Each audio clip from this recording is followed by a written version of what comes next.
다시 만나기 전까지 유진과 현우는 각자 인생의 큰 변화를 겪었습니다. 유진은 수년간 경력에 집중하며 관계 속에서 진정한 깊은 유대감을 찾지 못했습니다. 현우는 아내 서윤을 잃고 슬픔과 씨름해야 했습니다. 이러한 경험들은 두 사람 모두 자신의 미래를 다시 생각하게 만들었고, 어쩌면 새로운 장을 시작하기에는 너무 늦었다고 생각하게 했습니다.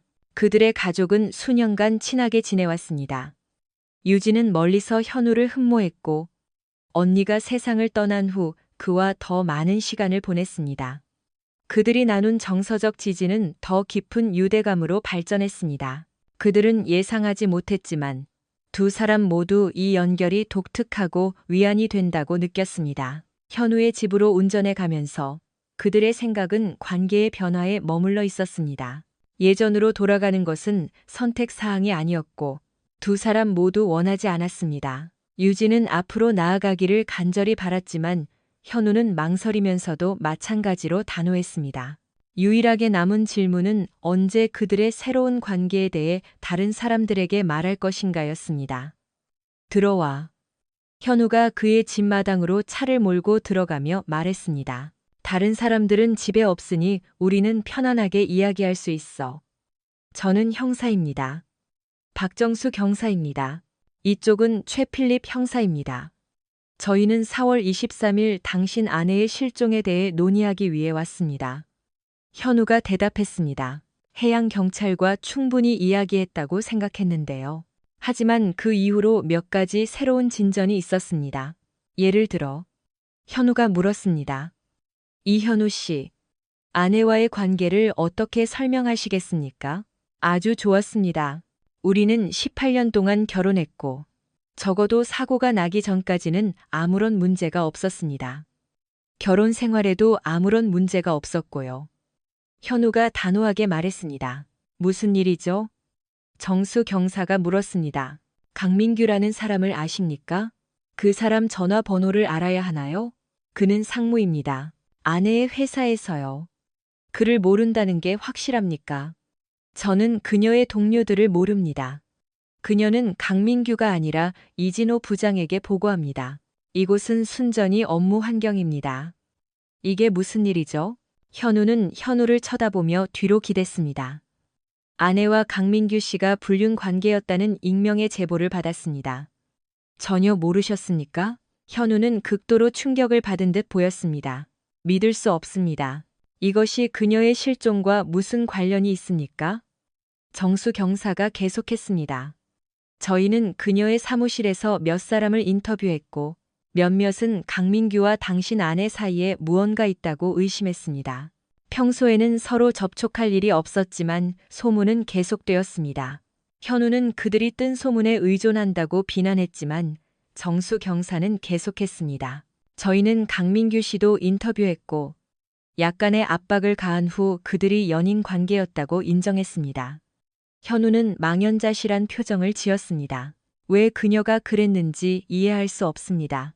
정수 경사는 현우가 정보를 생각하는 동안 침묵을 지켰습니다. 마침내 현우가 물었습니다. 왜 경찰이 개입한 거죠? 이것이 의심스러운 사망 사건일 가능성이 있습니다. 최 형사가 말했습니다. 아마 당신이 불륜을 발견하고 격분해서 행동했을 수도 있습니다. 말도 안 돼. 현우가 화를 내며 대답했습니다. 불륜에 대해 아무것도 몰랐고 저는 살인자가 아닙니다. 많은 남편들이 그렇게 말하죠. 최 형사가 말했습니다. 때로는 분노가 이성을 압도하고 끔찍한 일이 일어나기도 합니다. 그럼 제가 용의자인가요? 현우가 방어적인 목소리로 물었습니다. 지금은 아닙니다. 정수 경사가 침착하게 대답했습니다. 저희는 해양경찰의 보고서와는 별개로 저희 기록을 위해 사건들을 다시 한번 검토하고 싶을 뿐입니다. 현우는 형사들이 그를 관찰하는 동안 분명히 불편한 듯 조용히 앉아 있었습니다. 알겠습니다. 한 번 더요. 그가 말했습니다. 하지만 이제부터는 만약 당신들이 이야기하고 싶다면 제 변호사가 여기 있을 겁니다. 아시겠습니까? 괜찮습니다. 최 형사가 대답했습니다. 현우는 이야기를 시작했습니다. 저희는 매년 열리는 남해 해협 경주에 참가하고 있었습니다. 날씨는 거칠 것으로 예보되었지만 이 정도는 아니었습니다. 제 배에는 레이더와 GPS가 있었고 서윤과 저 둘 다 경험이 많아서 걱정하지 않았습니다. 저희는 4시간씩 교대로 운전했습니다. 저는 자정부터 새벽 4시까지 운전했습니다. 서윤이 자는 동안 저는 깨어있기 위해 커피를 마시고 에너지바를 먹었습니다. 제가 인수한 후 폭풍은 더 심해졌고 레이더는 예상보다 더 심해질 것이라고 보여주었습니다. 저는 구명복을 입고 떠났습니다. 서윤은 그녀가 갑판에 올라올 경우를 대비해 갑판 아래 계단에 있었습니다. 새벽 이 시경까지는 모든 것이 괜찮았습니다. 저는 메스꺼움을 느끼기 시작했고 식중독처럼 배가 아팠습니다. 상태가 점점 더 나빠져서 서윤을 깨우기 위해 알람을 눌렀습니다. 그녀는 정장을 입고 올라와 운전을 인수했습니다. 저는 화장실에 가기 위해 아래층으로 내려갔고 설사 때문에 꽤 오래 걸렸습니다. 갑판에서 소리가 들렸고 무언가 느슨해졌다고 생각했지만 서윤이 조타 장치를 떠나지 않을 것이라는 것을 알았기 때문에 정리하고 돌아갈 준비를 했습니다. 제가 돌아왔을 때 그녀는 사라졌습니다. 저는 갑판불을 켜고 그녀를 불렀지만 아무것도 보이지 않았습니다. 정수 경사가 물었습니다. 얼마나 오래 자리를 비웠습니까? 아마 15분이나 20분 정도, 그 이상은 아닙니다. 형사가 계속 말했습니다. 배는 자동 조종 상태였고 저희는 보통 피하는 방식입니다. 악천후 속에서 제가 들은 소리는 고무보트에서 나는 소리였고 구체 하나가 터졌습니다. 저는 그녀가 선실이나 다른 화장실에 있을지도 모른다고 생각하며 아래를 확인했지만 그녀는 거기에 없었습니다. 그녀가 바다에 빠졌다는 것을 깨닫는데 몇 분이 걸렸습니다. 저는 돛을 내리고 엔진을 켜고 GPS로 돌아갔습니다. 저는 그녀의 이름을 부르고 갑판 불을 켰지만 마음속 깊은 곳에서는 희망이 없다는 것을 알았습니다. 저는 해양경찰에 구조 요청을 했고 그들에게는 녹음 기록이 있습니다. 저는 계속 수색했지만 파도가 너무 거셌습니다. 해양경찰은 4시경에 도착했지만 그때는 그녀가 실종되었다는 것을 알았습니다. 그녀가 구명 장비를 가지고 있었더라도 물이 너무 차가웠습니다. 저는 그녀를 잃었고 그녀의 시신은 발견되지 않았습니다. 최 형사는 답을 이미 알고 있었지만 물었습니다. 현우는 슬프게 고개를 저었습니다. 이 일을 밝히는 데 도움이 될 만한 다른 것이 있습니까? 정수 경사가 물었습니다. 저도 불륜에 대해 당신만큼이나 혼란스럽습니다. 그것이 그녀의 실종과 관련이 있다고 생각하지 않습니다. 제가 말했듯이 최 형사가 덧붙였습니다. 화가 난 남편은 복수를 꾀할 수 있습니다. 만약 그녀가 당신을 떠나려고 했다면 아마 당신은 이혼이 당신의 것을 포함하여 모든 것의 절반을 잃게 할 것이라는 것을 알았을 겁니다. 몇 번이나 더 말해야 합니까? 저는 불륜에 대해 전혀 몰랐습니다. 그것은 사고였고 끔찍한 사고였습니다. 형사는 조용히 앉아 현우를 관찰했습니다. 그가 진실을 말하고 있는 걸까? 그들에게는 다른 증거가 없었지만 만약 그가 불륜에 대해 알고 있었다면 그녀가 흔적도 없이 사라진 것이 단지 우연일까? 그들의 직업에서 우연은 믿기 어려웠습니다. 일단 여기까지입니다. 이현우 씨. 만약 도시를 떠날 계획이라면 저희에게 알려주십시오. 이 사건은 아직 끝나지 않았습니다. 최 형사가 말했습니다. 현우는 분명히 화가 난 채 일어섰습니다. 다음번에는 제 변호사가 있을 겁니다. 당신들의 희생양이 되지는 않을 겁니다. 2 더하기 2를 5로 만들려고 해보세요. 그는 공합식 자동 닫힘 장치 덕분에 문을 쾅 닫을 수 없었고 방을 나섰습니다. 어떻게 생각해요? 정수 경사가 동료에게 물었습니다. 말하기 어렵네요. 모든 것은 그가 불륜에 대해 알고 있었는지 여부에 달려 있습니다. 네, 정수 경사가 고개를 끄덕였습니다. 그게 핵심이죠. 현우가 서윤을 잃은 지 3개월이 지났고 그의 삶은 격동으로 가득 찼습니다. 처음에는 슬픔이었고 한 달 전에는 그녀가 강민규라는 동료와 불륜 관계였다는 사실이 밝혀졌습니다. 현우는 경찰이 왜 의심하는지 이해했습니다. 만약 현우가 불륜에 대해 알고 있었다면 그것은 그가 애도에서 벗어나 그 여파에 대처하는 쪽으로 관심을 돌리게 하는 동기가 되었을 것입니다. 서윤의 부모님은 몹시 슬퍼했고 특히 그녀의 어머니는 현우를 탓하는 것 같았고 거리를 두었습니다. 현우가 받은 유일한 진정한 지원은 서윤의 여동생인 유진에게서였습니다. 10대 시절 현우를 남몰래 짝사랑했던 유진은 이제 자신만의 인테리어 디자인 회사를 운영하는 성공적이고 독립적인 여성이 되었습니다. 현우의 어머니도 서윤의 죽음에 슬퍼했지만 그것을 비극적인 사고로 받아들였습니다. 중국 출장 중 재산을 청산당한 현우의 아버지를 잃은 후 그녀는 현우와 두 손자인 진호와 민호를 지원하는데 모든 힘을 쏟았습니다. 이 쌍둥이 형제는 현우보다 어머니의 마지막 날들을 더 잘 견뎌내고 있었습니다. 진호는 장학금을 받기 위해 집중했고 민호는 가업에 참여할 계획이었습니다. 현우는 아직 어머니의 불륜이나 경찰 신문에 대해 그들에게 말하지 않았습니다. 작은 추모식 후 서윤의 부모님 집 근처 공원에 기념비가 세워졌습니다. 그녀의 아버지는 그 제스처를 고맙게 생각했지만 어머니는 그렇지 않았습니다.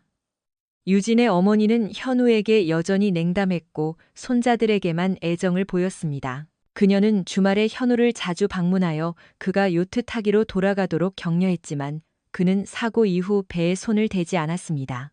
그가 배를 팔겠다고 제안했을 때 유진과 아들들 모두 반대했고 그래서 배는 정박된 채 사용되지 않았습니다.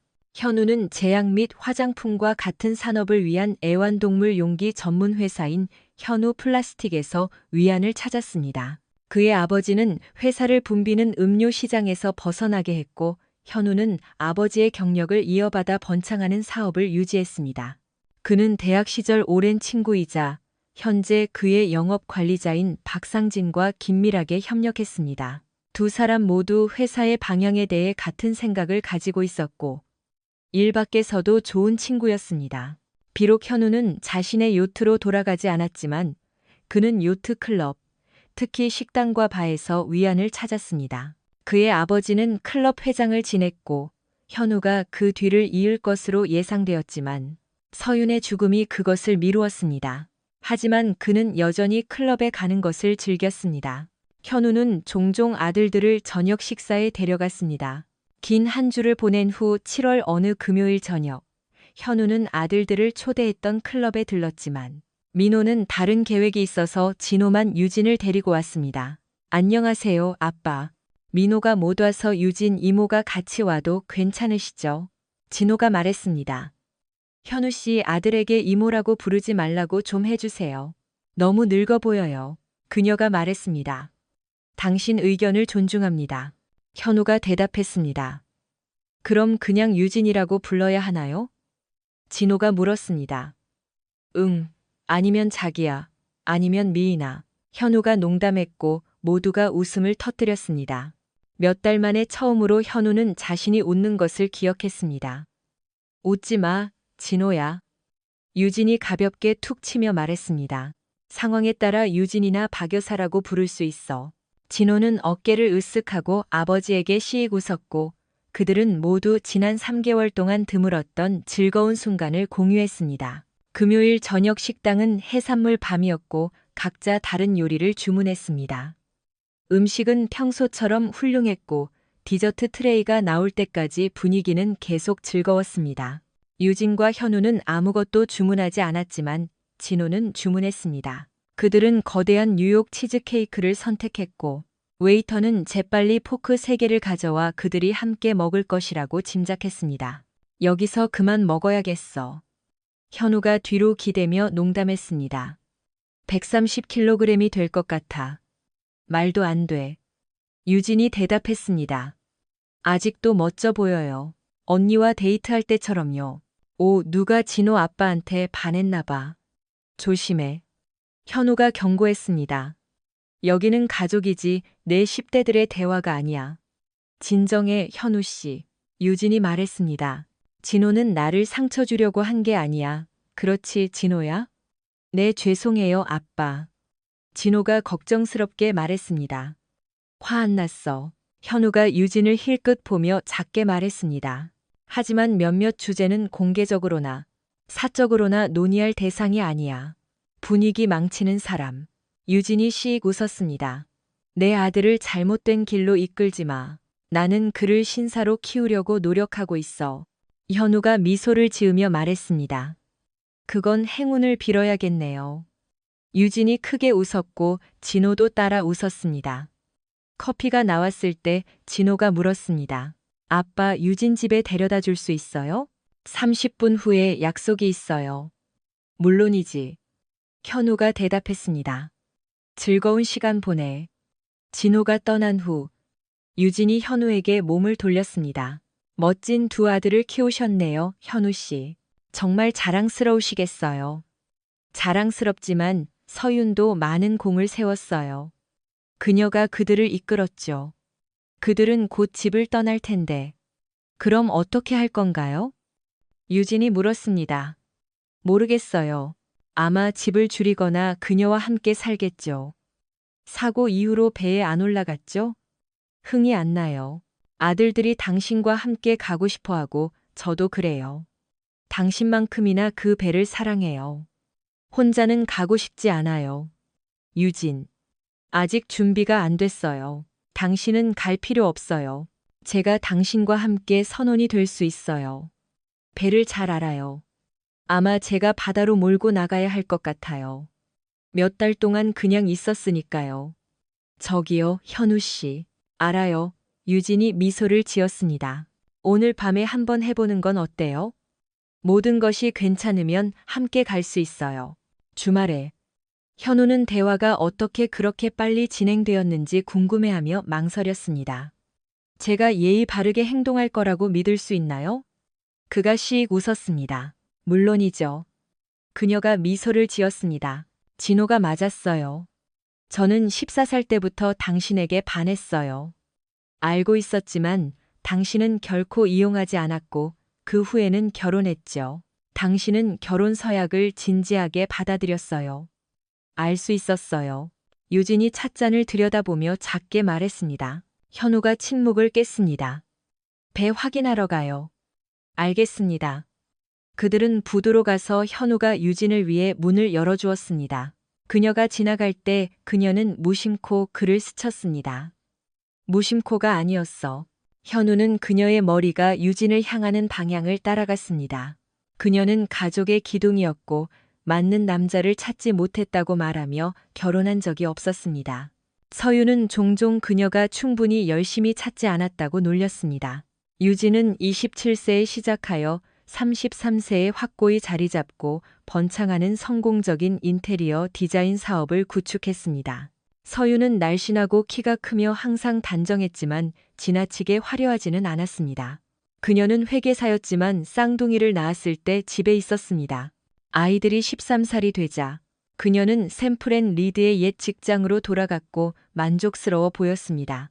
그녀는 직장에서 많이 어울리지 않았습니다. 그녀의 내성적인 성격은 현우와 잘 맞았습니다. 현우는 항상 친구가 되기 전에 새로운 사람들을 조심스럽게 소개했습니다. 유진은 여러 면에서 언니 서윤과 정반대였습니다. 키는 작지만 더 풍만했고 활기찬 성격을 가졌습니다. 현우는 종종 그녀가 매우 매력적이라고 생각했고 때로는 서윤도 그녀와 같은 매력을 가졌으면 하고 바랐습니다. 그럼에도 불구하고 그는 결혼 생활에 만족했습니다. 이제 40세인 그는 인생을 포기하기에는 너무 어리다고 느꼈고 새로운 파트너를 찾는다면 매우 까다로울 것이었습니다. 현우는 키 180cm의 짙은 갈색 머리, 보통 체격의 잘생긴 남자였습니다. 수년간의 요트로 다져진 탄탄한 몸매와 햇볕에 그을린 피부를 가진 그는 규칙적으로 운동했고 자연스러운 미소와 짙은 갈색 눈이 그를 돋보이게 했습니다. 많은 여성들이 그렇게 성공적이고 호감 가는 남편을 둔 서윤을 부러워했습니다. 현우는 재빨리 여자의 상태를 확인했고 모든 것이 괜찮다는 것을 발견했습니다. 유지보수팀은 거의 가득 찬 담수 및 연료 탱크, 배터리 시스템을 비웠습니다. 그는 다음날 아침물을 채우라고 지시했고 음식과 음료만 더 사면 되었습니다. 그날 밤 현우는 침대에 누워 유진에 대해 생각했습니다. 비록 잘못된 것은 아니었지만 고인이 된 아내의 여동생과 데이트하는 것을 생각하는 것이 이상하게 느껴졌습니다. 그녀는 확실히 어설펐던 10대 시절보다 훨씬 더 성숙해졌습니다. 하지만 그 생각은 그를 괴롭히지 않았습니다. 유진은 종종 가족과 함께 주말에 요트를 탔고 그녀를 바다로 데리고 나가는 생각이 매우 자연스럽게 느껴졌습니다. 그는 진호와 민호에게 주말에 배에 함께 타자고 초대하는 쪽지를 남기고 짐을 쌌습니다. 처음에는 약간 마지못해 했지만 그는 바다로 돌아가는 것을 매우 기대했습니다. 현우는 다음날 깜짝 놀라 깨어났습니다. 이른 아침, 7시에 초인종이 울렸습니다. 현우는 침대에서 몸을 일으켜 청바지를 입고 문을 열었고 유진이 바다 여행 준비를 마친 채 활짝 웃는 얼굴로 서 있는 것을 발견했습니다. 이렇게 일찍 여기서 뭐 하는 거야? 그가 투덜거렸습니다. 해가 떴으니 가자. 그녀가 명랑하게 말했습니다. 들어와. 준비해야겠어. 커피 좀 끓여줄래? 알았어. 그리고 내 하룻밤 짐도 잊지 마. 이미 준비 다 했어. 현우가 대답했습니다. 15분 후. 현우는 샤워하고 옷을 입고 가방을 들었습니다. 아이들은 아직 움직이지 않았고 아마도 어젯밤 늦게까지 깨어 있었을 것입니다. 유진은 현우의 쪽지를 아이들에게 들어보이며 비웃었습니다. 우리 둘뿐인 것 같네? 주말에 현우는 살짝 미소를 지었습니다. 식료품 사야 해? 아니, 어젯밤에 내가 다 했어. 유진이 자랑스럽게 말했습니다. 좋아. 언제 만조야? 곧 그녀가 대답했습니다. 그들이 요트 선착장을 쉽게 떠날 수 있도록 유진은 그들을 요트 클럽까지 운전했고 현우가 커피를 마시는 동안 이야기를 나누었습니다. 그들은 시원한 아침 햇살 아래 배에 용품과 가방을 실었습니다. 유진은 능숙하게 밧줄을 풀었고 현우는 뱃머리 추진기를 사용하여 조심스럽게 배를 요트 선착장에서 조종했습니다. 그들이 조지아의 넓은 바다로 향할 때 디젤 엔진이 윙윙거렸습니다. 직선으로. 바람이 많지는 않았지만 그들은 특별한 목적지가 없었습니다. 현우는 여전히 엔진을 켜두고 바람의 방향을 찾았습니다. 어디 가고 싶어? 현우가 조종석에서 함께 서 있을 때 물었습니다. 햇볕이 잘 들고 사적인 곳. 유진이 만족스러운 미소를 지으며 대답했습니다. 현우는 유진의 의도를 완전히 알아차리고 시익 웃었습니다. 그는 그녀가 14살, 그가 21살이었을 때부터 그녀의 자신에 대한 끌림을 알고 있었습니다. 나중에 그녀가 아름다운 여성이 되었을 때 모든 것이 어색해졌습니다. 때때로 그는 그녀와 단둘이 있는 것을 피했지만 서윤은 그것을 웃어넘겼습니다. 이제 둘 다 독신이었고 서윤이 세상을 떠난 후 모든 것이 달라 보였습니다. 유진은 그를 돌보기 시작했고 아들들을 돌보고 집안일을 하면서 동시에 자신의 사업을 관리했습니다. 현우는 개의치 않았습니다. 유진의 긍정적인 에너지는 그 모든 일이 일어난 후 환영할 만한 위안이었습니다. 그는 종종 사적인 순간, 특히 밤의 추억을 간직했습니다. 혼자 자는 것은 이상하게 느껴졌고 특히 서윤의 향기가 사라진 후에는 더욱 그랬습니다. 두 사람은 거의 함께 있지 않았고 무역 박람회에 함께 가지 않았습니다. 시카고와 뒤셀도르프 같은 곳. 그의 생각은 다시 형사들에게로 돌아갔습니다. 그는 여전히 서윤이 불충실했다는 것을 받아들이기 어려웠지만 증거는 분명했고 다른 사람들도 알고 이야기하고 있었습니다. 그는 진실을 받아들일 수밖에 없었습니다. 무슨 생각해요? 유진이 그의 말을 끊으며 물었습니다. 그냥 회상하고 있었어. 현우가 거짓말했습니다. 현우 씨, 슬퍼하는 것을 그만둬야 해요. 당신의 아들들과 심지어 제 부모님도 그것을 받아들였어요. 당신이 그렇게 하도록 내버려 둔다면 앞으로 행복할 수 있는 많은 해가 남았어요. 그녀가 부드럽게 말했습니다. 그가 고개를 끄덕였습니다. 내 말이 맞는 것 같아. 이번 주말은 그것에 대한 거야? 네, 당신은 아직 젊고 일어난 일은 당신 잘못이 아니에요. 앞으로 나아갈 때이고 제가 돕기 위해 여기 있다는 것을 알아요. 현우가 미소를 지었습니다. 당신은 저의 훌륭한 버팀목이었어요, 유진. 제가 이 말을 했는지 모르겠지만 당신이 곁에 있어서 정말 많은 도움이 되었어요. 그녀는 미소를 지으며 그를 안았습니다. 어디 가는 거죠? 그녀가 물었습니다. 세턴 섬에. 아마 윈터코브에 정박할 것 같아요. 좋아요. 그녀가 흥분해서 말했습니다. 좋아. 조종해, 내가 커피 끓여올게. 현우가 아래층으로 내려갈 때 그는 마침내 바람이 불기 시작했다는 것을 알아차렸습니다. 가벼운 식사를 마친 후 그들은 바다로 나갔습니다. 현우의 아버지는 이혼으로 절망에 빠진 비즈니스 파트너로부터 현우핀 레이디 홀을 사서 현대적인 기준으로 개조했습니다. 이 배는 가족이 많은 주말을 보낸 곳이었고 서윤이 실종되었을 때 폭풍 속에서 그 가치를 증명했습니다. 현우는 그녀를 구하기 위해 다른 일을 할 수 있었을까 자문하지 않을 수 없었지만 그러다 불륜이 떠올랐습니다. 혼란과 후회가 그를 짓눌렀습니다. 그는 커피와 페이스트리를 들고 조종석으로 돌아왔고 그들은 편안하게 식사를 했습니다. 조용히 그들은 조지아 해협으로 서쪽으로 항해하면서 경치를 즐겼습니다. 그런 다음 그들은 남쪽으로 방향을 틀어만 섬들 쪽으로 향했습니다. 페리 교통을 주시하고 있었지만 물은 꽤 잔잔했습니다. 가벼운 식사 후 그들은 돛을 올렸습니다. 현우와 유진은 매우 잘 맞는 짝이었습니다. 윈치 시스템은 제노아와 주돛을 올리는 것을 쉽게 만들었습니다. 이 배는 속도를 위해 만들어지지는 않았지만 편안한 크루징 요트였고 그들에게 완벽했습니다. 바람은 여전히 약했지만 그들은 돛 아래에서 꽤 잘 나아갔습니다. 작은 파도를 부드럽게 미끄러지며 시원한 물 아래에서 항해할 때 선글라스와 자외선 차단제는 필수적이었습니다. 밝은 햇살 아래 유진은 이전에도 여러 번 그랬던 것처럼 자신있게 조종대를 잡았습니다. 그녀는 종종 가족과 함께 요트를 탔고 현우는 항상 갑판과 부엌에서 그녀의 도움을 고마워했습니다. 늦은 오후 그들은 세턴 섬의 윈터코브에 도착했습니다. 그들이 가장 좋아하는 정박지는 여전히 비어 있었습니다.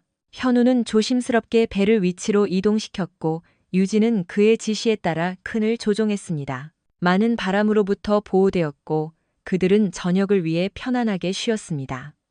현우가 정박에 만족하자 그는 유진에게 엔진을 끄라고 신호했습니다. 갑작스러운 고요함은 항상 놀라웠습니다. 자동차나 비행기도 없었고 제트스키도 저녁이 되자 사라져 평화로운 고요함 속에 그들을 남겨두었습니다. 오늘 저녁 메뉴는 뭐야, 유진? 현우가 물었습니다. 종이 접시에 담긴 돼지고기와 콩스튜. 그녀가 진지한 표정으로 농담했습니다. 거짓말쟁이. 현우가 웃었습니다. 사실 뭘 가져왔어? 다양한 냉육, 치즈, 신선한 빵, 그리고 레몬 타르트. 건강해 보이네. 현우가 투덜거렸습니다. 와인은? 아직도 그 스페인 레드 와인 카스티오 모식이 있어? 응, 와인 한 잔으로 시작할까? 물론이지. 알았어. 내가 저녁을 준비하는 동안 당신이 테이블을 정리해. 유진이 제안했습니다. 그들은 조종석 뒤쪽에 앉아 마지막 햇살을 즐겼습니다. 현우는 아이스박스에서 맥주를 꺼내고 스페인 레드와인 병을 열어 숨을 쉬게 했습니다. 그들은 조용히 건배했습니다. 음식은 유진의 겸손한 묘사보다 더 맛있었고 다음 날을 위해 충분히 남았습니다. 당신이 이걸 하기로 결정해서 기뻐, 현우 씨. 유진이 말했습니다. 요트 타는 거? 그리고 나를 초대하는 거? 내 생각 아니었어? 현우가 놀렸습니다. 나 없이 갔을까? 그녀가 잠시 침묵 후에 물었습니다. 현우가 인정했습니다. 아마 아닐 거야. 후회는 없어? 그녀가 물었고 그는 미소를 지었습니다. 아니, 끝났어. 그들은 조용히 식사하며 와인과 주변의 평화로운 경치를 즐겼습니다. 잠시 후 유진이 다시 말했습니다. 현우 씨, 슬픔의 5단계에 대해 알아요?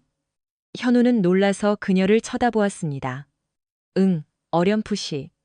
부정, 분노, 타협, 우울, 그리고 수용. 정확히 당신은 어느 단계에 있죠? 별로 생각해 보지 않았어. 서윤이 떠났다는 것을 부인할 수는 없고 화가 났고 나 자신을 탓했어. 우울이 심하게 닥쳤지만 극복하고 있다고 생각해. 슬픔은 여전히 남아 있어. 그럼 그 단계에 가까워지고 있는 건가? 수용. 그녀가 물었습니다. 그것보다 더 복잡해. 모든 것을 바꿀 만한 것들을 발견했어. 현우가 무거운 목소리로 대답했습니다. 유진의 표정은 혼란에서 깨달음으로 바뀌었습니다. 그녀가 당신을 배신했군요. 그렇죠? 그녀가 화를 내며 물었습니다. 현우는 그녀가 그렇게 빨리 짐작한 것에 놀랐습니다. 그는 고개를 끄덕였지만 아무 말도 하지 않았습니다. 이기적이고 멍청한 여자. 유진이 짜증스럽게 말했습니다. 어떻게 알았어요? 가족에게 이 일이 알려지는 것을 원하지 않아요. 너무 많은 사람들을 상처 줄 거예요. 그녀는 떠났는데 무슨 의미가 있죠? 동의해요. 우리 가족을 망가뜨릴 거예요. 부모님과 아들들. 현우가 망설이다가 설명했습니다. 경찰이 사고에 대해 저를 신문하기 위해 불렀습니다. 처음에는 일상적인 절차처럼 보였지만 그러다 서윤의 사무실에 있는 한 상사에 대해 물었습니다. 저는 그를 몰랐지만 그들은 불륜 관계를 암시했습니다. 결국 그 남자는 인정했습니다. 그 일은 몇 달 동안 계속되었습니다. 유진은 망연자실했습니다. 어떻게 그녀가 당신에게 그럴 수 있죠? 현우는 고개를 저었습니다. 전혀 몰랐어요. 경찰은 심지어 제가 그것에 대해 알고 그녀에게 무슨 짓을 했다고 의심했어요. 유진은 조용히 앉아 정보를 생각했습니다. 잠시 침묵 후에 그녀가 물었습니다. 그래서요? 당신이 이걸 극복하기 힘들겠네요. 현우가 고개를 끄덕였습니다. 네, 그녀를 잃었을 뿐만 아니라 왜 그녀가 저를 우리 모두를 배신했는지 이해할 수 없어요. 유진이 한숨을 쉬었습니다. 언니는 항상 이기적이었어요. 우리는 자라면서 잘 지내지 못했어요. 아마 제가 막내이고 의도하지 않은 아이였고 많은 관심을 받아서 저를 원망했을지도 몰라요. 하지만 당신이 나타났을 때 저는 그녀의 계략을 알아차렸어요. 당신은 이상적인 남자였고 잘생기고 똑똑하고 아버지의 사업을 물려받을 것이었죠. 그녀는 자신이 무엇을 하고 있는지 정확히 알고 있었어요. 현우는 유진이 약간의 블랙 유머가 섞인 목소리로 말하는 것을 조용히 들었습니다. 현우는 서윤과의 공통된 과거를 회상하며 킥킥 웃었고 유진이 그에 대한 그녀의 감정에 대해 새로운 것을 밝히지 않았다는 것을 알았습니다. 저는 무력했어요. 유진이 말했습니다. 그때는 너무 어리고 어설펐지만 당신은 항상 저에게 친절했어요. 당신은 제 꿈의 왕자였고 비록 제가 언니에게 당신을 빼앗길 거라는 것을 알았지만요. 저는 제가 더 나이가 많고 예뻤으면 하고 울다가 잠이 들었어요. 제가 자라면서 언니는 더 이상 저를 괴롭히지 않았어요. 그녀가 원하는 삶에 당신이 있었기 때문이죠. 못생긴 적 없었어. 현우가 반박했습니다. 그냥 잘하고 있었을 뿐이야. 16살이 되었을 때 너는 이미 아름다웠고 점점 더 아름다워졌어. 아무도 네 마음을 사로잡지 못한 게 놀라워. 유진은 그를 진지하게 바라보았습니다. 이해하지 못하는구나. 나는 너를 기다리고 있었어. 내가 데이트했던 모든 남자는 너와 비교되었고 아무도 비교가 되지 않았어. 현우는 놀라서 뒤로 기대며 한숨을 쉬었습니다. 20년 동안 언니가 실수하기를 기다렸구나. 그녀가 고개를 끄덕였습니다. 헛수고였어. 너는 서윤이 너를 가졌고 그녀가 원하는 모든 것을 가졌다는 것을 알았어. 너는 그녀에게 모든 것을 주었고 새 차, 휴가, 큰 집. 그리고 그녀는 너를 당연하게 여겼어. 그걸 몰랐어. 현우가 인정했습니다. 나는 그냥 그녀가 원하는 것을 주고 있다고 생각했어. 좋은 아내이자 어머니였기 때문에 잘 대해줄 자격이 있었고 그녀가 불행하거나 불륜을 저지르고 있다는 징후는 없었어. 그녀는 이기적이었어. 유진이 말했습니다. 그녀가 모든 것을 가졌을 때 그녀는 애인처럼 더 많은 것을 원했어. 언젠가 그녀가 실수할 거라는 것을 알았어. 너는 그녀에 대해 별로 생각하지 않았지? 현우가 슬프게 말했습니다. 부분적으로는 그녀가 너를 가졌기 때문에 질투했지만 대부분은 그녀가 너를 어떻게 배신했는지 알았을 때의 분노였고 이제 그녀는 떠났어. 현우가 말했습니다.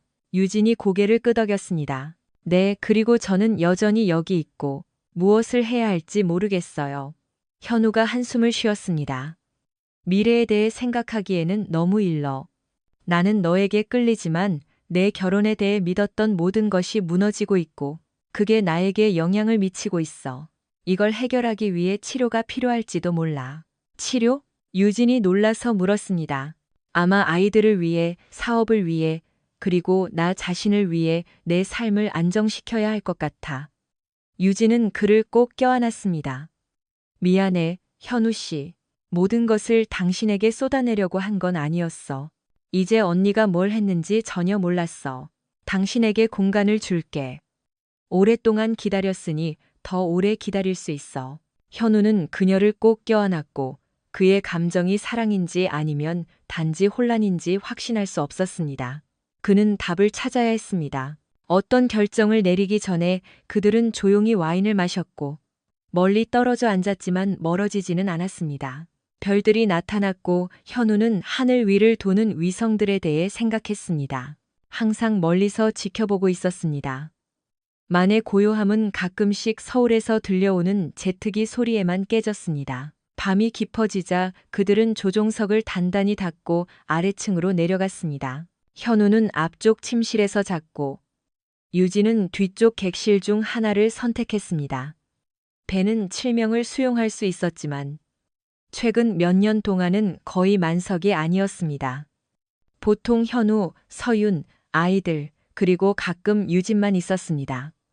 현우는 일요일 아침 일찍 방이 빛으로 가득 찼을 때 일어났습니다. 다시 잠들 수 없다는 것을 알고 그는 재빨리 깨끗한 옷 몇 벌을 챙겨 앞쪽 화장실로 가서 샤워하고 재빨리 면도를 했습니다. 그가 나왔을 때 유진은 이미 주방에 있었고 얇은 가운을 입고 커피를 끓이고 있었습니다. 좋은 아침. 그가 미소를 지으며 그녀에게 인사했습니다. 안녕, 잘 잤어? 응, 나도 괜찮았어. 하지만 어젯밤에 좀 무거운 얘기를 했어. 그녀가 인정했습니다. 그걸로 널 괴롭히려고 한 건 아니었어. 아니, 기뻤어. 내가 알아야 할 것이라고 말해줬잖아. 현우는 그녀의 투명한 드레스가 그녀의 몸매를 드러내는 것을 알아차렸고 익숙한 끌림을 느꼈습니다. 이전에도 그녀가 비키니를 입은 것을 본 적이 있었지만 이제는 모든 것이 달랐습니다. 서윤이 떠나자 그는 자신의 억제가 사라지는 것을 느꼈습니다. 그는 유진이 푸짐한 아침 식사를 원하지 않을 것이라는 것을 알고 자신에게 시리얼 한 그릇을 부었습니다. 그녀는 현우가 식사하는 동안 재빨리 욕실로 사라졌고 그는 자신의 삶이 얼마나 많이 변했는지 생각했습니다. 슬픔은 자유의 감정으로 대체되었고 특히 그녀의 불륜에 대해 알게 된 후에는 더욱 그랬습니다. 현우는 처음으로 유진과 같은 다른 여성들을 자유롭게 추구할 수 있다는 것을 깨달았습니다. 유진이 꼭 끼는 반바지와 민소매 셔츠를 입고 돌아왔을 때 현우는 충분히 따뜻하게 느껴 라고 농담했습니다. 그녀는 필요하면 담요를 덮어줄게요 라고 맞받아쳤습니다. 게다가 옷을 벗는 게 더 쉬워요. 그들이 삽을 올릴 준비를 하면서 현우는 지난 한 달 동안 자신의 태도 변화에 대해 생각했습니다. 서윤의 배신은 그의 감정적인 연결을 끊었지만 그는 여전히 다음 단계로 나아가기 전에 얼마나 기다려야 할지 고민하고 있었습니다. 그는 무엇을 걱정하고 있었을까요? 유진의 부모님, 그의 어머니, 심지어 경찰이 어떻게 생각할지, 아니면 자신의 행복에 집중할 때가 되었을까요? 그들은 만을 빠져나와 좁은 해협을 지나 조지아 해협으로 들어갔고 평화로운 아침을 즐겼습니다. 평온했고 배는 거의 없었습니다. 현우와 유진은 바람이 약했지만 나중에 강해지기를 바라며 돛을 올리기로 결정했습니다. 내일 쉴 수 있어? 현우가 물었습니다. 할 수 있어. 특히 휴대폰이 있으니까. 일을 빼먹을까 생각 중이야. 좋은 생각이야. 나도 사무실에 안 갈 거라고 알려줄게. 우리 숙소 찾을 수 있어. 그리고 좋은 식사를 하자. 유진이 제안했습니다. 좋아. 항구 옆에 멋진 술집이 있어. 화려하게 차려입을 필요는 없어. 그녀가 미소를 지었습니다. 어떻게 입어도 멋져. 현우가 대답했습니다. 고마워. 그래서 무슨 말을 하는 거야? 이현우 씨, 당신이 매우 아름답고 어떤 남자라도 당신과 함께라면 꿈 같을 거라고 말하는 거야? 관심 없다고 말하는 거야? 아니면 피가 뜨겁지 않다고 말하는 거야? 그녀가 놀렸습니다. 너는 더 잘 알잖아. 그가 웃었습니다. 그래서 내게서 매력적인 점을 못 느껴? 그녀가 장난스럽게 물었습니다. 유진, 왜 이 대화에 끼어들었어? 현우가 미소를 지으며 눈살을 찌푸렸습니다. 현우 씨, 그녀의 목소리가 진지해졌습니다. 나는 인내심을 가졌지만 이제는 끈질기게 할 거야. 당신이 나를 반대할 이유가 없어. 현우는 유진을 조심스럽게 관찰하며 그녀의 진지함과 즐거움이 섞인 것을 느꼈습니다. 약간의 유머와 함께 대부분 진지해 보였습니다. 그녀는 모든 카드를 테이블 위에 올려놓았고, 이제 그는 그것들이 모든 것을 바꿀 것이라는 것을 알고 그것들을 받아들일지 결정해야 했습니다. 우리 너무 서두르는 거 아니야? 그가 긴 침묵 후에 물었습니다. 아니. 유진이 단호하게 말했습니다. 우리 관계를 공개할 필요는 없어. 20년 동안 기다렸어, 현우 씨. 나는 33살이고 내 시간은 흐르고 있어. 나는 너를 원해. 그리고 너와 아이를 갖고 싶어. 더 이상 명확하게 말할 수 있을까? 현우는 그녀의 솔직함에 망연자실했습니다. 그는 그녀가 자신이 원하는 것에 대해 그렇게 솔직하게 말하는 것을 들어본 적이 없었고, 특히 그와 아이를 갖고 싶다는 그녀의 선언은 더욱 그랬습니다. 그는 어떻게 대답해야 할지 몰랐습니다. 분명히 말했네. 그가 말했습니다. 내가 뭘 더 말하기를 원해? 15년 동안 너에게 반했고, 너를 침대에 눕히기를 기다릴 수 없다고 말할까? 그녀가 유머 감각을 되찾고 농담했습니다. 오, 그게 다야? 현우가 대답했습니다. 한 걸음씩. 그녀가 씩 웃었습니다. 현우는 그녀에 대해 생각하면서 수평선을 빤히 쳐다보며 얼굴을 돌렸습니다. 마침내 그는 용기를 내어 그녀를 다시 보았습니다. 사람을 미치게 만드는 방법은 뭘까? 그가 긴장을 깨며 물었습니다. 유진은 웃음을 터뜨렸고 순간의 압박을 해소했습니다. 그녀는 다가가 그의 목에 팔을 감고 깊게 키스했습니다. 만약 내가 허락한다면 내가 보여줄게. 그녀가 속삭였습니다. 기대하고 있어. 현우가 그녀를 다른 키스로 끌어당기며 말했습니다. 정말이야? 그녀가 여전히 망설이며 물었습니다. 제안을 철회할 거야? 그가 놀렸습니다. 절대. 당신은 내 거야, 이현우 씨. 그리고 나는 당신을 놓아주지 않을 거야. 현우는 그녀를 완전히 믿었습니다. 지금 무슨 생각해? 그녀가 말했습니다. 현우가 물었습니다. 왜 그렇게 확신하는지 궁금하네. 실망시키고 싶지 않아. 서유는 한두 잔 마시고 나서 당신에 대해 자랑하곤 했어. 유진이 교활한 미소를 지으며 말했습니다. 현우의 기분이 바뀌었고 유진은 즉시 알아차렸습니다. 그녀가 말했을지도 모르는 것에 대해 부끄러워? 네, 그녀가 그런 것들을 공유할 거라고는 생각하지 않았어. 현우가 인정했습니다. 그녀는 다른 누구보다 나에게 더 많이 말할 가능성이 있었어. 유진이 그를 안심시켰습니다. 하지만 그것에 대해 생각하지 말자. 그녀는 떠났고 나는 여기 있어. 나는 네가 나쁜 것들을 잊고 좋은 것들에 집중하도록 돕고 싶어. 그것이 내가 바랄 수 있는 전부이고 나는 너에게 인생이 얼마나 좋을 수 있는지 보여줄 거야. 그녀가 미소를 지었습니다. 현우는 웃으며 그녀에게 다시 키스했습니다. 그는 치유하고 앞으로 나아가는데 시간이 걸릴 것이라는 것을 알았지만 유진은 그가 이 일을 극복하도록 돕기로 결심했습니다. 그들은 오후 남은 시간을 나나이모 항구로 항해하며 보냈습니다. 그들이 도착했을 때 현우는 유진과 함께 앞으로 나아갈 생각을 받아들였습니다. 그들은 가벼운 주제에 대해 이야기했지만 현우는 그의 미래의 일부가 되기로 결심한 여자에 대해 아직 배울 것이 많다는 것을 알았습니다. 유진은 그에게 결정을 내리도록 강요했습니다. 앞으로 나아가거나 떠나거나. 그리고 그는 뛰어들기로 결정했습니다. 흥분하면서도 나중에 실패하기에는 너무 많은 공통점이 있다는 것을 알고 인내심을 가졌습니다. 그들이 술집에서 손을 잡고 걸어 나왔을 때 현우는 끊임없이 의심을 떨쳐버릴 수 없었습니다. 그는 유진에게 약속했지만 그것이 어떤 종류의 약속인지 확신할 수 없었습니다. 아마도 단지 성관계에 관한 것이었을 수도 있지만 그는 유진이 그것을 훨씬 더 깊이 있게 본다는 것을 알았습니다. 너무 조용하네요. 유진이 그들이 부두에 도착했을 때 말했습니다. 다시 생각하고 있었어. 현우가 인정했습니다. 죄책감을 느껴. 서윤을 배신하는 것 같아. 미친 짓이라는 건 알지만 계속해서 나를 괴롭혀. 유진은 멈춰서서 진심 어린 슬픔으로 그를 바라보았습니다. 준비되지 않은 일을 하도록 강요하지 않을 거예요. 제가 원하는 것을 알지만 어떤 대가를 치르더라도 아니에요. 언제 또는 준비가 되었는지 결정할 시간을 줄게요. 현우는 미소를 지었습니다. 고마워요. 당신은 정말 특별하고 당신을 사랑해요. 단지 어떤 종류의 사랑인지 확신할 수 없을 뿐이에요. 유진은 다시 한번 인내심을 가져야 한다는 것을 받아들이고 미소를 지었습니다. 그녀는 때가 되면 그것이 영원하기를 원한다는 것을 알았습니다. 그들은 배에 올라 거실로 내려갔고 현우는 각자 브랜디 한 잔을 따르고 TV를 켰습니다. 그들은 앉아서 시청했습니다. 둘 다 조용히 PBS 특별 프로그램을 시청했고 록스타가 등장하는 이 프로그램은 잠자리에 들 때까지 슬픔을 잊는 방법으로 사용되었습니다. 현우는 유진에게 잘 자라고 키스하고 앞쪽 침실로 갔습니다. 유진은 잠시 앉아 현우가 거의 약속했지만 아직 동의하지 않았다는 사실을 생각했습니다.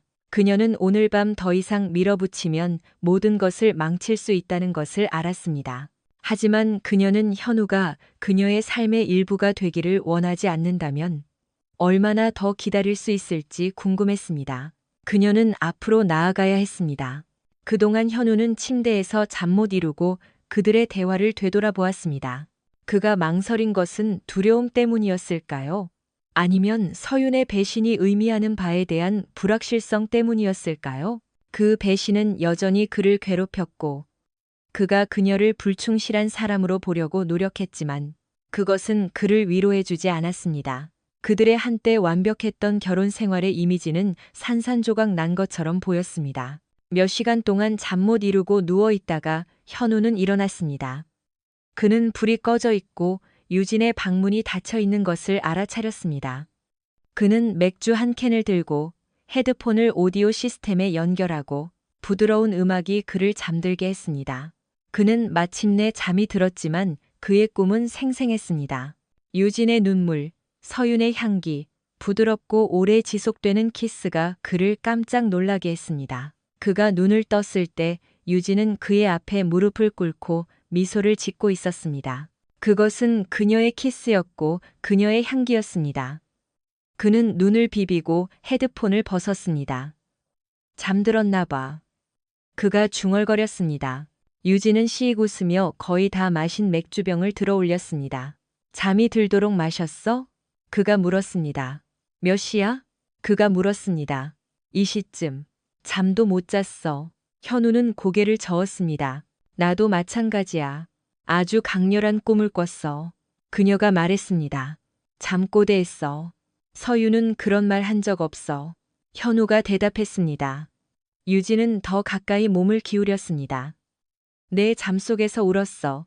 현우가 꿈속에서 외쳤습니다. 울지 않았어.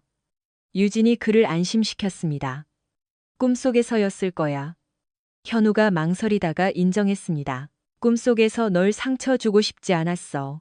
유진은 무릎을 꿇은 채 그의 허벅지에 팔을 감고 그를 올려다보았습니다. 나를 신경 써주는구나? 그녀가 부드럽게 물었습니다.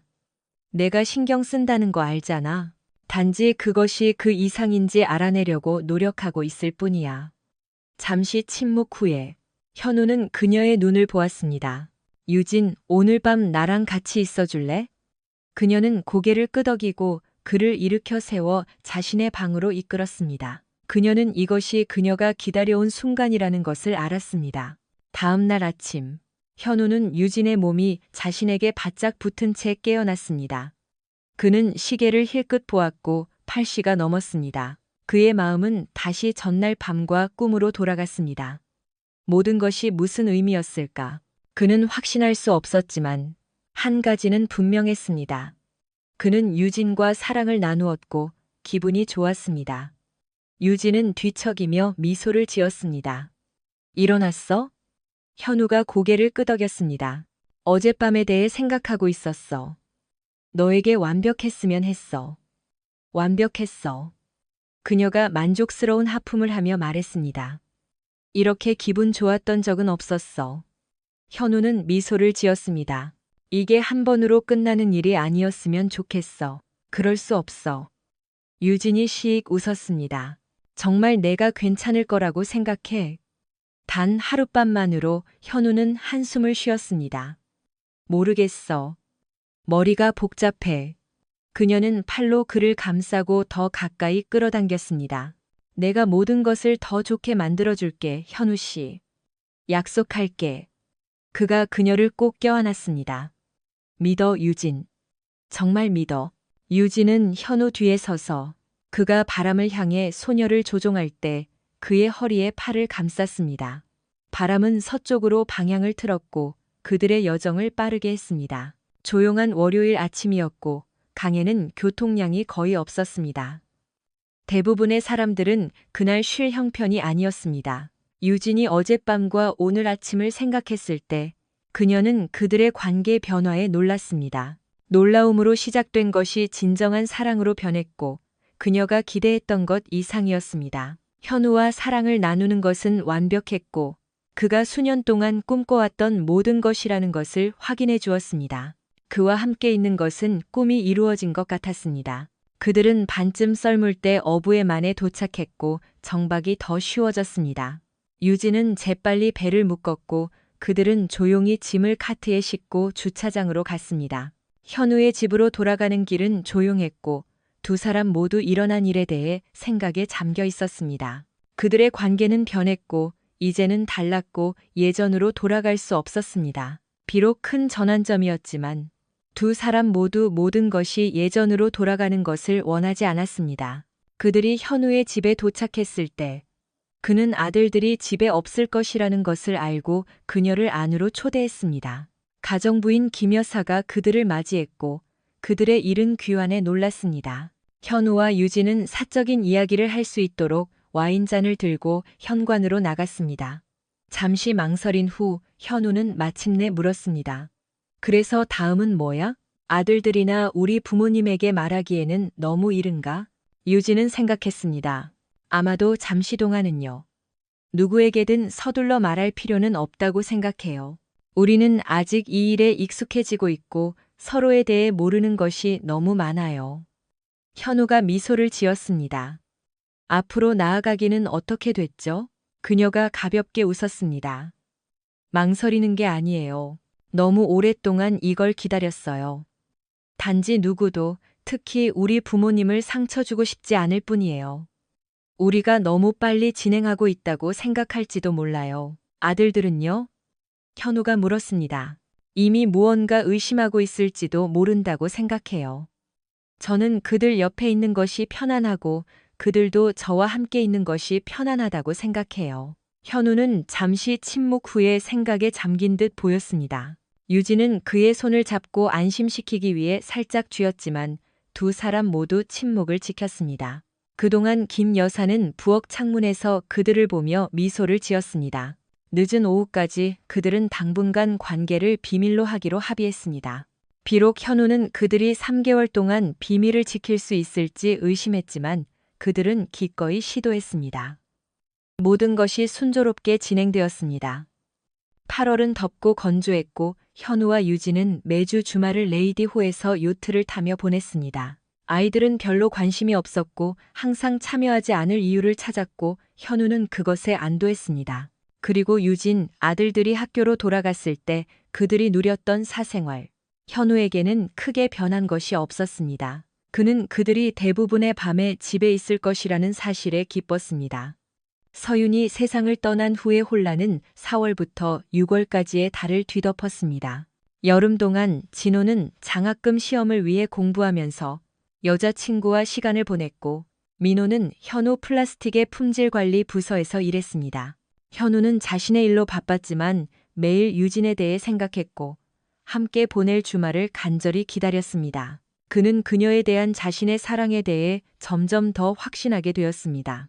서윤에 대한 기억은 점차 희미해졌고 그녀에 대한 꿈도 멈췄습니다. 유진은 그 기억들을 대체했고 그는 자신이 거의 서윤에 대해 생각하지 않는다는 것을 깨달았습니다.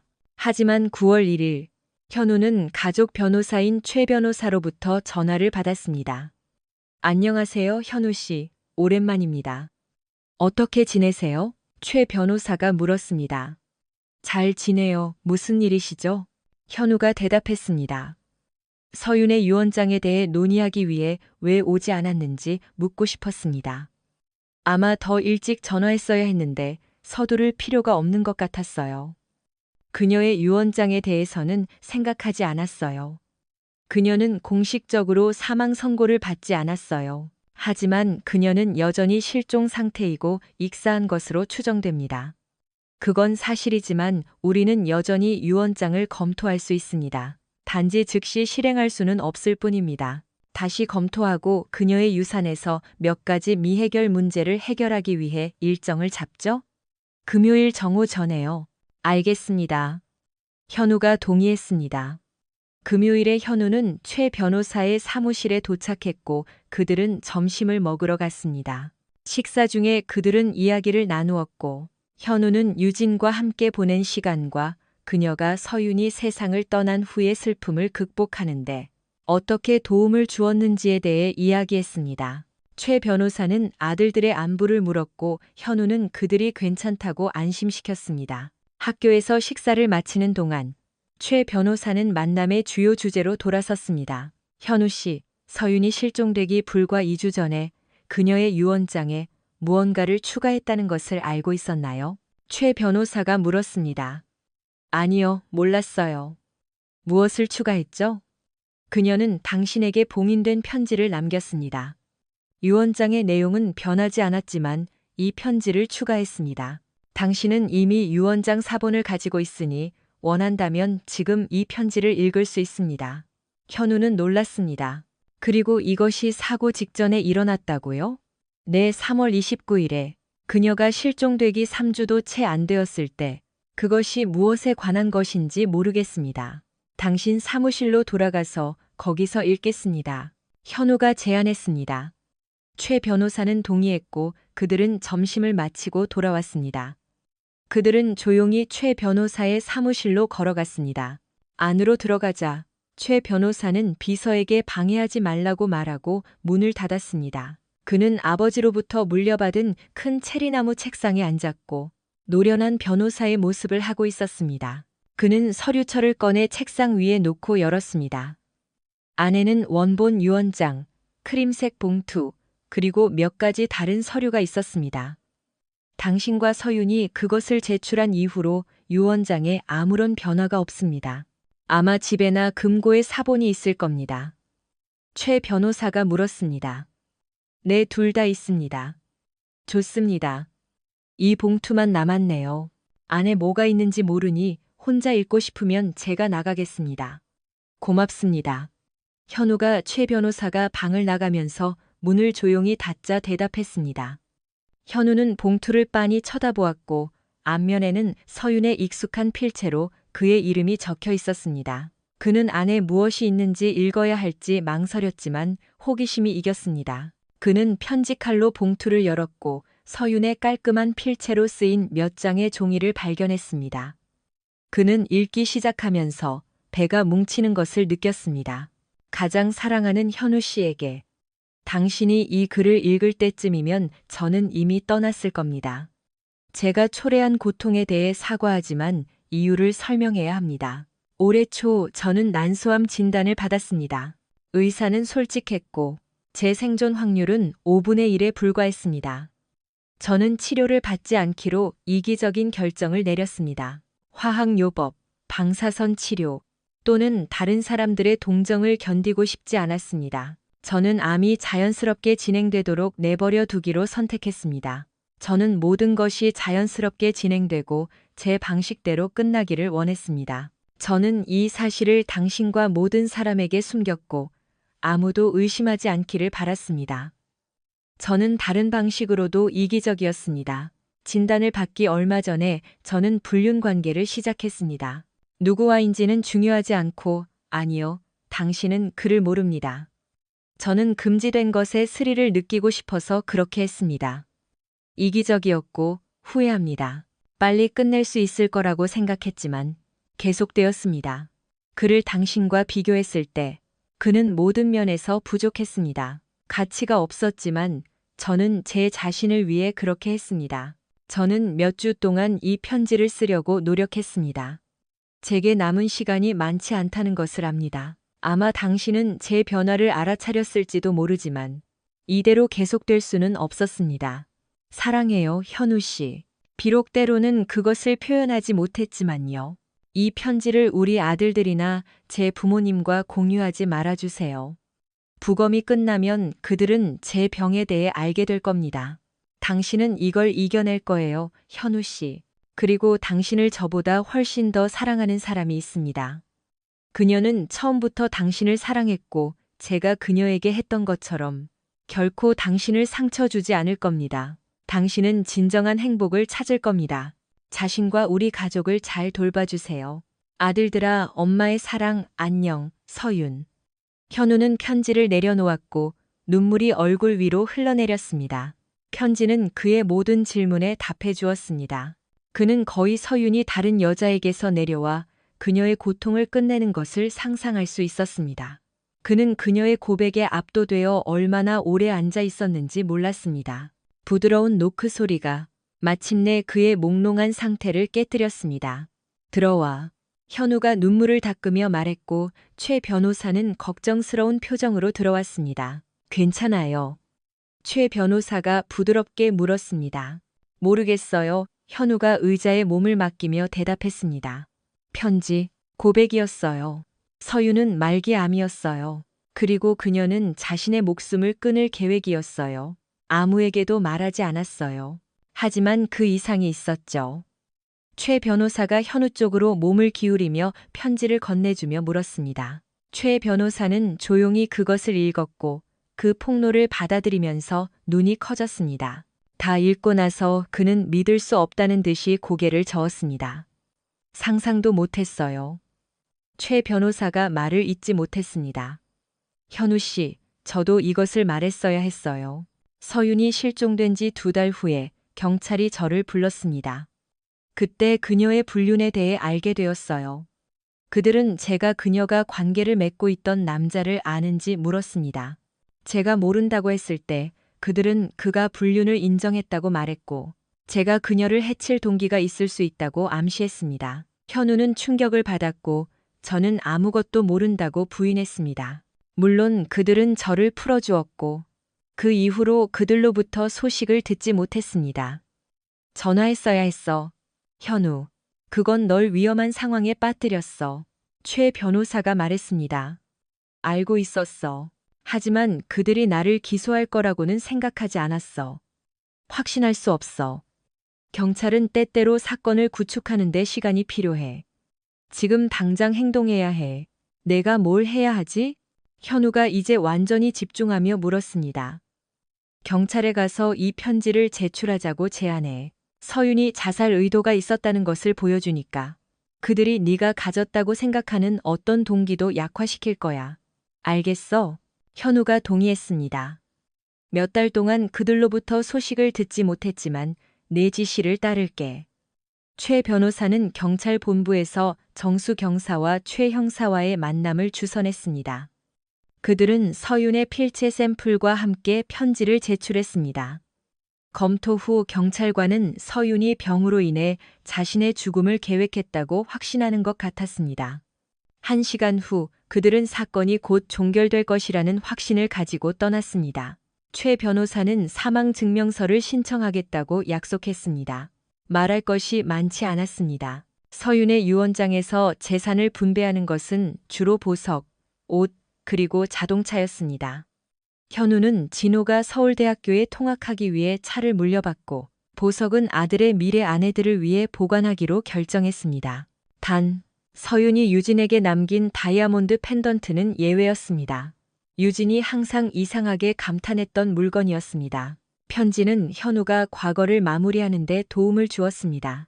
그는 서윤이 떠나기로 선택한 이유를 이해했지만 그녀가 그에게 작별 인사를 할 기회를 주었으면 하고 바랐습니다.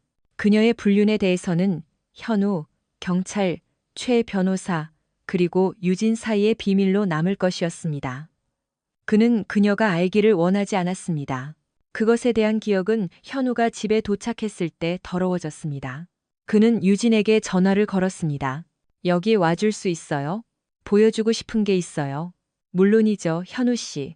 그녀가 물었습니다. 언제 오실 거예요? 그가 말했습니다.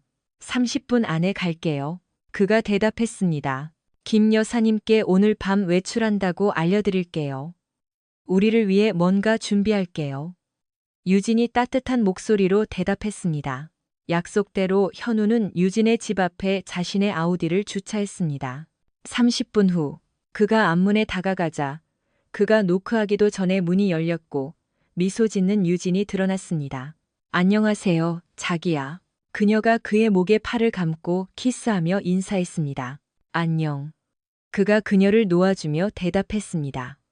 그들은 소파에 나란히 앉아 몇 번 더 키스를 나눈 후 현우가 크림색 봉투를 커피 테이블 위에 놓았습니다. 이게 뭐예요? 유진이 호기심에 물었습니다. 오늘 최 변호사를 만났어요. 서윤이 유언장에 이 편지를 남겼는데 그녀가 세상을 떠난 후에 열어보라고 했어요. 그녀는 사라지기 직전에 그에게 주었어요. 당신이 읽어야 해요. 유진이 고개를 끄덕였습니다. 현우의 목소리에서 진지함을 느끼고 그는 그녀에게 편지를 건네고 그녀가 읽는 동안 와인 2잔을 따랐습니다. 그가 돌아왔을 때 그는 그녀의 입술에 눈물이 맺힌 것을 보았습니다. 눈물이 뺨을 타고 흘러내렸습니다. 그녀는 편지를 다 읽고 내려놓고 현우를 꼭 껴안았습니다. 전혀 몰랐어요. 그녀가 속삭였습니다. 모든 것을 너무 잘 숨겼네요. 알아요. 우리 모두를 속였어요. 그것이 그날 밤 다른 여자와 함께 일어난 일을 설명해 주네요. 유진이 눈물을 닦았습니다. 불쌍한 언니, 병을 숨기고 정말 좋은 배우였네요. 그리고 이제 조심해야겠어요. 가족력이 있는 암이네요. 그 생각은 못했어요. 현우가 인정했습니다. 현우 씨, 우리는 절대로 부모님께 자살이나 불륜에 대해 말할 수 없어요. 그들을 망가뜨릴 거예요. 동의해요. 현우가 말했습니다. 아들들이나 제 어머니께도 말하지 않을 거예요. 그들은 알 필요 없어요. 편지는 금고에 보관할게요. 하지만 만약 당신이 파기하기를 원한다면 그렇게 할 수 있어요. 모르겠어요. 유진이 떨리는 목소리로 말했습니다. 그냥 보관하고 나중에 결정하자. 내일 보관할게. 현우가 그녀를 안심시켰습니다. 그날 저녁 식사는 조용했습니다. 그 후 그들은 소파에 함께 앉아 TV를 보며 몰두했지만 너무 정신이 없어서 집중할 수 없었습니다. 마침내 유진은 현우의 손을 잡고 침실로 이끌었습니다. 그들은 부드럽게 사랑을 나누었고 현우는 유진이 열정이 아니라 위안이 필요하다는 것을 알았기 때문에 그날 밤 그녀와 함께 있었습니다. 그가 그녀의 따뜻함과 존재가 필요하다는 것을 이해하고 편지는 유진의 언니에 대한 감정을 바꾸었습니다. 그녀는 거의 서윤이 왜 그렇게 행동했는지 이해할 수 있었지만 진단 전에 시작된 불륜은 여전히 그녀를 혼란스럽게 했습니다. 그녀를 가장 놀라게 한 것은 서윤이 유진의 현우에 대한 사랑을 받아들였다는 것이었고 거의 그녀가 언니를 전혀 이해하지 못했던 것 같았습니다. 나중에 두 사람이 침대에 누워 있을 때 현우가 부드럽게 말했습니다. 유진, 이제 우리 아들들과 부모님에게 우리에 대해 말할 때가 된 것 같아. 사랑하고 결혼하고 싶어. 모두가 알아야 해. 유진은 미소를 지었습니다. 저도 감동받았어요. 내일